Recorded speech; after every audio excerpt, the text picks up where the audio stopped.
Welcome back to My Block Jags. I am Denero Scurry. I'm doing things a little different. I don't have my normal stand, so I ain't gonna have no steady camera, but gonna have to hold it. It is what it is. But this video is gonna be a recap of the 2021 Jacksonville Jaguars draft. It's a lot of opinions about the draft. I have a few opinions. I see the fan base has a few opinions. The media has a few opinions. And Urban and Trent Baalke, it's their first draft as Jacksonville Jaguars head coach and GM. Urban's first draft as an NFL head coach, and it is what it is. It's in the books, man. Let's start it off. We all knew we was gonna get Trevor. Drafted Trevor wasn't a surprise there.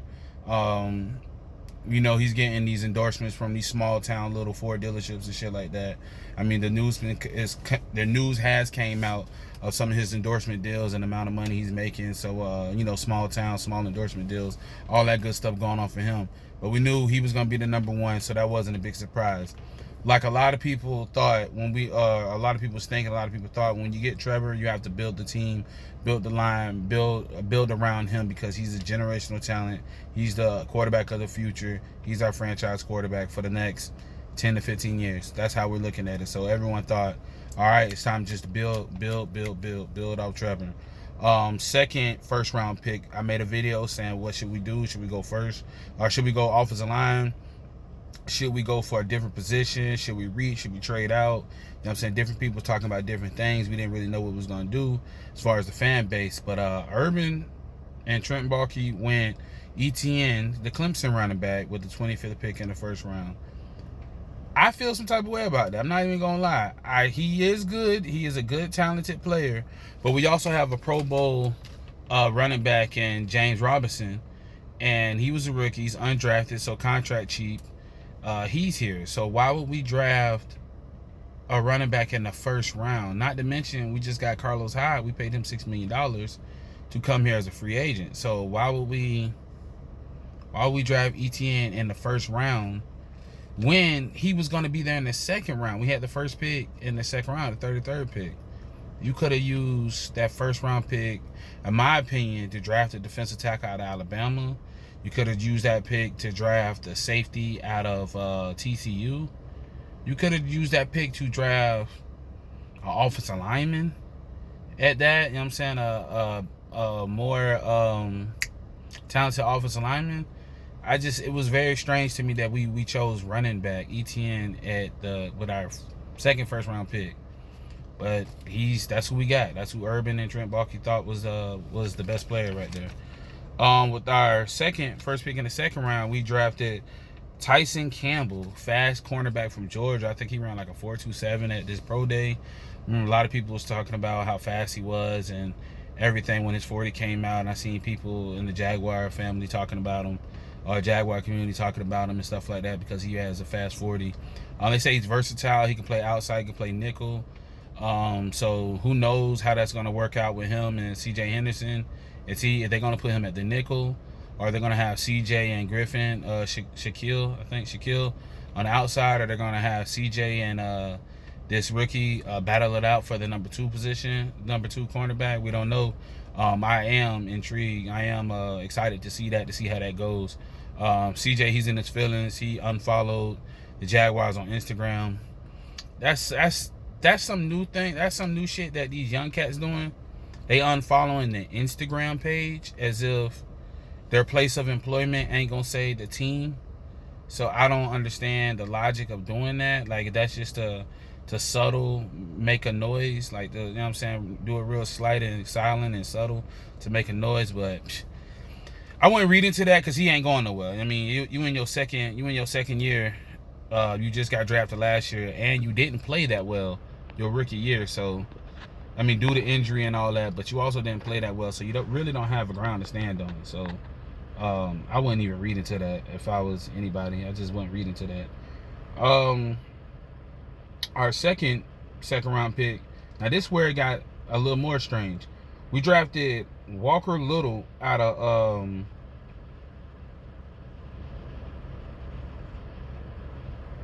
where did Walker Little come out of? Oh man, I fucked it up. I fucked it up right. I want to say Nebraska or something like that. I can't remember. I can't remember I fucked up on the right. I can't remember where we drafted him out of. But what's strange about him is he didn't play ball for 2 years. Got hurt in 2019. Forgot what injury he got hurt with. And then 2020 he opted out because of the COVID. So then he ended up jumping out for the draft because if you opt out, you still have a year eligibility, and I think they granted you a second year eligibility, something crazy like that. But he hasn't played ball in 2 years.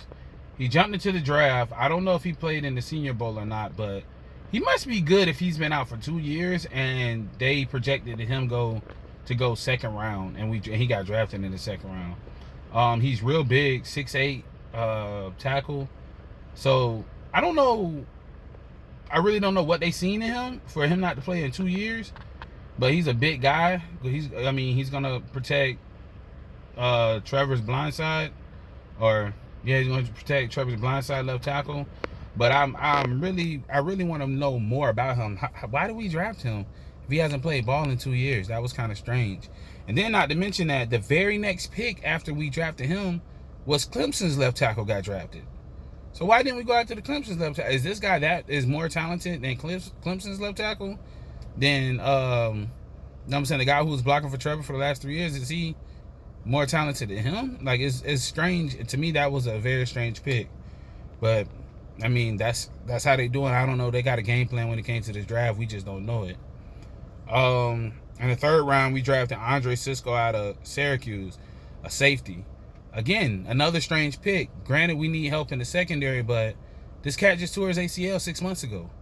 Why are we drafting guys who's injured already? He was injured in college, just tore his ACL. He's still recovering to this day. Right now, he's still recovering. So why would we draft a safety that's recovering from an ACL when we could have drafted a safety higher up in the second round or even in the first round that played last year, that was ranked higher, and it was better, more talented? Again, doesn't make sense. Some of these picks don't make sense in my opinion. But damn, got something in mind. They don't make sense in my opinion. But they don't make sense to a lot of people, not just in my opinion. They just don't make sense. Like I don't see where they're going with this. You know what I'm saying? I don't see the game plan. Obviously they had a game plan, or maybe they were just winging it. I don't know. But why would you draft a safety who's recovering from an ACL? Why would you draft him in the fourth round? We could have just drafted a better safety in a higher round that was healthy and it was ranked higher and more talented. Doesn't make sense. The fifth round we drafted Jay Tuffle, defensive tackle out of USC. I like that pick. It's more of a depth pick. That's really what that was. We grabbed him for depth. Again, I would have drafted the defensive tackle from Bama with the second first round pick. More talented guy coming out. You know what I'm saying? We could have got talent. We could have got these same positions drafted just with more talent if we would have picked them at a different time. And so to me, and then we wouldn't have had to trade up, no nothing. These guys would have fell right to us. They was there for us.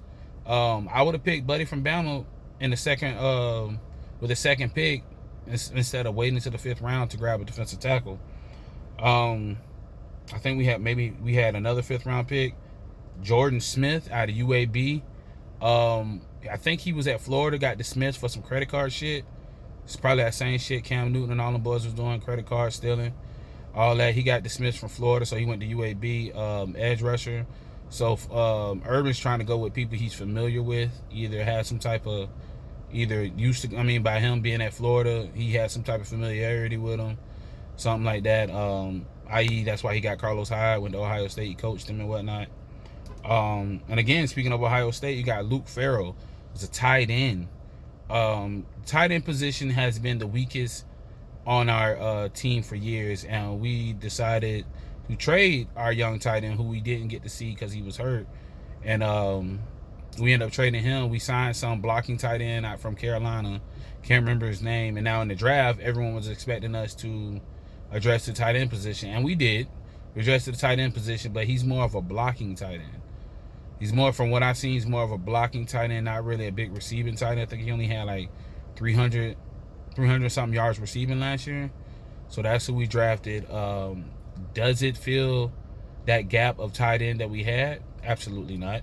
Again, another pick that I don't really understand, but it is what it is. Then the last pick, we got Jalen Camp out of Georgia Tech. I think he was our 6th round pick. We didn't have we traded to move up to get to grab, I think, Cisco, and so we traded our 7th round pick. But yeah, we got Jalen Camp out of Georgia Tech, receiver. Now, what's strange about him, Urban said he didn't know nothing about him. He said the scouts said that was a good guy, and that he could potentially be a good NFL receiver with his size and his athleticism. So you're drafting guys that you've never seen play, that you didn't know nothing about. Like, this is very, like, this whole draft is very strange, man. I don't get it. Like, when you look at everything now, when you look at the positions that we drafted as a whole, you're like, all right, we filled open spots. We filled, you know what I'm saying? We needed depth on a lot of these places, and we filled depth, and we, you know what I'm saying, we put bodies in these positions. But at the same time, you could have got better talented players without making no trades, without doing nothing special. You could have got these same positions, these same positions filled with better talented players if you just would have drafted right. Like, we didn't have to draft we didn't have to draft a running back in the bottom of the 1st. We really could have waited to the 3rd round to get a running back. We didn't have to wait till the 4th round defensive tackle. We could have got that in our 1st round pick.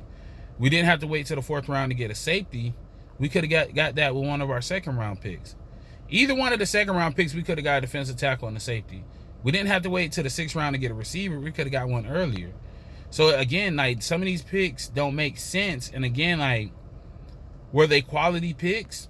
In my opinion, no. They're not quality picks. They're players, but they're not quality picks. And I'm going to flat out say I want to see how this turns out. I honestly want to see how this turns out when training camp starts and everything get going. Because it's a big question mark. You know what I'm saying? It's a big question mark. And I keep seeing people saying, well, they're watching the film and they have the scouting department and blah, blah, blah, woo, woo. They know more than us. Bro, we suck. We've been trash for 12 years. We've been the doormat of the NFL. We had one good year. Obviously, these people getting paid millions of dollars don't know what they're doing. Otherwise, we would not be trash. We would have not had the 1st round draft pick in this year's draft. So I'm tired of hearing that, basically saying because we're fans and we're not in the building that we can't criticize them doing bad jobs. I think that's fucking horrible when the proof is in the pudding. They're doing bad jobs.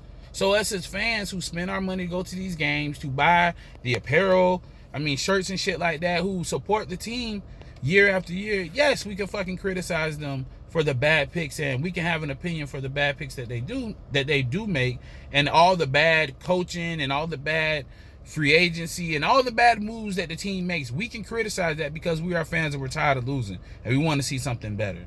So I'm tired, and I've been seeing that year after year. Oh, they know something that we don't know, blah, blah, blah, woo, woo. But then people leave the team and they go to another team and they play better. People whose our teams draft behind us have a better draft than we do. People pick up better talent. All they had, like, literally, they have the same 24 hours, same 365 as us, other teams, but somehow they end up making it better than we do. So yes, I am going to criticize that, and I would never get upset with a fan criticizing the team for bad moves that they have made. I think that's just silly. You guys let me know what you think in the comments. I ain't got nothing but free time right now, so I'm gonna be commenting back. I'm gonna be writing you guys back. But let me know how you guys felt about this draft, man. Again, this draft was very strange in my opinion. I had a lot of hope in this draft, but this draft was very strange. But am I optimistic that it can work out? 50-50. I am 50-50 optimistic. I'm not gonna be hella negative. I am optimistic. I do want to see how things pan out in training camp. But you guys just let me know what you think let me know what you guys think in the comments, man. But until that one, well, until then, it's that video.